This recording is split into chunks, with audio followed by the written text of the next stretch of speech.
मेरे लिए वे अपूर्ण नहीं, केवल दूसरों से भिन्न हैं, दूसरों से अलग हैं। यदि मेरे पति संसार को नहीं देख सकते तो मुझे भी उसे देखने का कोई अधिकार नहीं है। यदि मैं देखूं और मेरे पति न देख पाए तो मेरे भीतर अहंकार और उनके भीतर हीन भावना जन्म ले सकती है। इसलिए मैंने ये जीवन स्वीकार किया है। भीष्म ने फिर कहा, पर तुम्हारा कर्तव्य तो धृतराष्ट्र को राह दिखाना है। गांधारी ने शांत स्वर में उत्तर दिया, तातश्री, राह दिखाने का कार्य तो कोई भी दास कर सकता है, परंतु नेत्रहीन के भावों को वास्तव में ही वही समझ सकता है जो स्वयं उस अंधकार को अनुभव कर रहा हो। वह वैवाहिक जीवन कैसा जिसमें पति पत्नी एक दूसरे की भावनाओं को ही न समझ पाए। फिर गांधारी ने हाथ जोड़कर कहा, मुझे आशीर्वाद दीजिए कि मैं अपने पति के सभी दुखों को अपने हृदय में धारण कर सकूं। कोई ठेस उन्हें लगे तो पीड़ा मुझे हो, और मुझे यह आशीर्वाद भी दें कि मैं इस कुरुवंश को 100 प्रतापी पुत्र प्रदान कर सकूं। गांधारी के इस वचनों को सुनकर मंडप में उपस्थित सभी लोग गांधारी की जय जयकार करने लगे।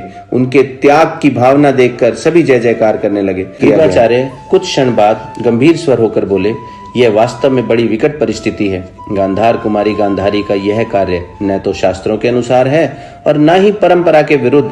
कुमारी गांधारी ने यह प्रतिज्ञा समर्पण के भाव से ली है, इसलिए मेरा मत है धृतराष्ट्र गांधारी को हृदय से स्वीकार करें और उन्हें सच्चे मन से स्नेह देने का प्रयास करें। इसी में कुरुवंश का हित और कल्याण है।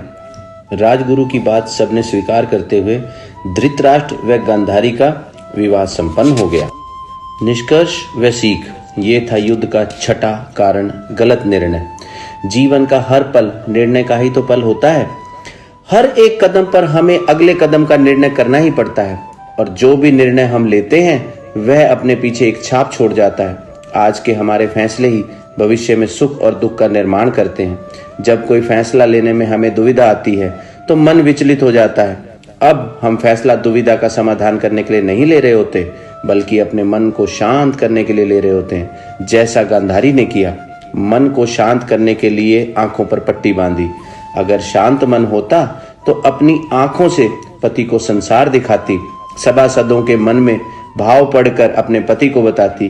क्या कोई व्यक्ति दौड़ते हुए भी कभी भोजन कर सकता है? कभी नहीं।